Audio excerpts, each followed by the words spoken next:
Hello there, it's me, Mr. Wolfie89. A long time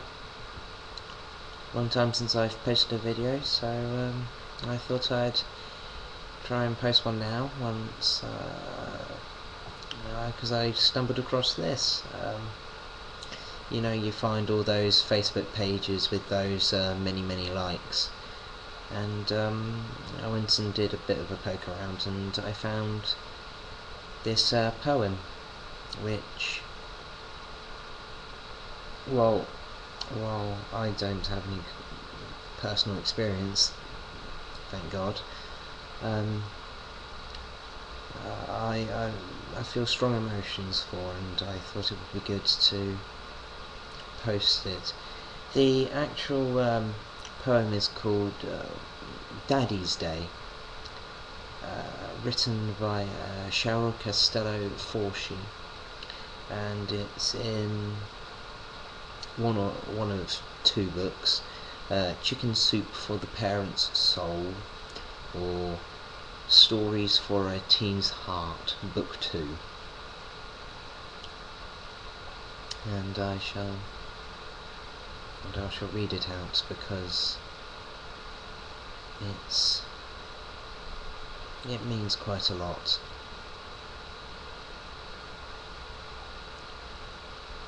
Her hair was up in a ponytail, her favourite dress tied with a bow.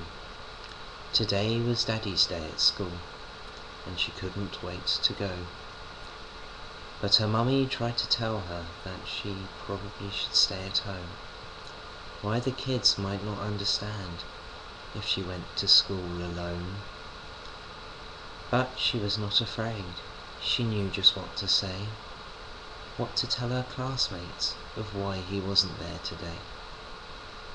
But still her mother worried for her to face this day alone, and that was why, once again, she tried to keep her daughter home. But the little girl went to school, eager to tell them all about a dad she never sees, a dad who never calls. There were daddies all along the wall and back, for everyone to meet, children squirming impatiently, anxious in their seats. One by one the teacher called a student from their class to introduce their daddy as seconds slowly passed. At last the teacher called her name. Every child turned to stare. Each of them was searching for a man who wasn't there. "Where's her daddy at?"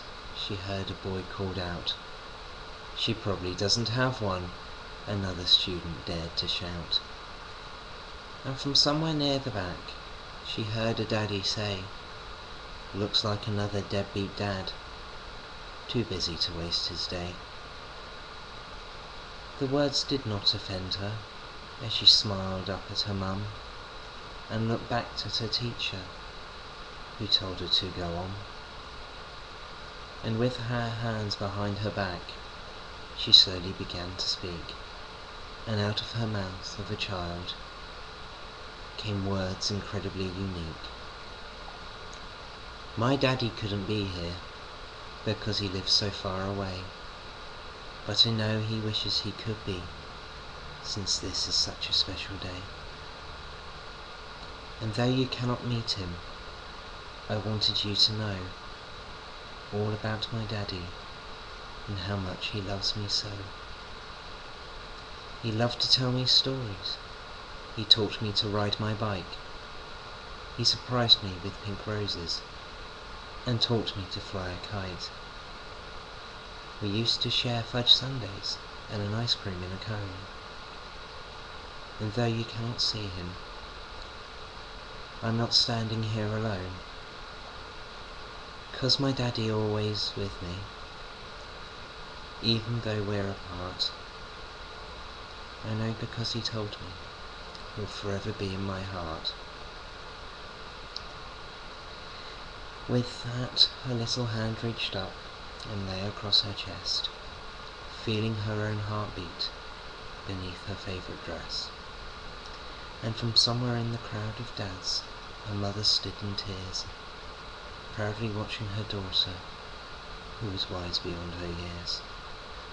For she stood up for the love of not a man in her life, doing what was best for her, doing what was right. And when she dropped her hand back down, staring straight into the crowd, she finished with a voice so soft, but its message clear and loud. I love my daddy very much. He's my shining star, and if he could, he'd be here, but heaven's just too far. You see, he was a fireman, and died just this past year, when airplanes hit the towers and taught Americans to fear. But sometimes when I close my eyes, it's like he never went away. And then she closed her eyes and saw him there that day. And to her mother's amazement, she witnessed with surprise a room full of daddies and children all starting to close their eyes. Who knows what they saw before them, and who knows what they felt inside? Perhaps for merely a second they saw him at her side. I know you're with me, Daddy, to the silence she called out. And what happened next made believers of those once filled with doubt. Not one in that room could explain it, for each of their eyes had been closed, but there on the desk beside her was a fragrant, long-stemmed pink rose.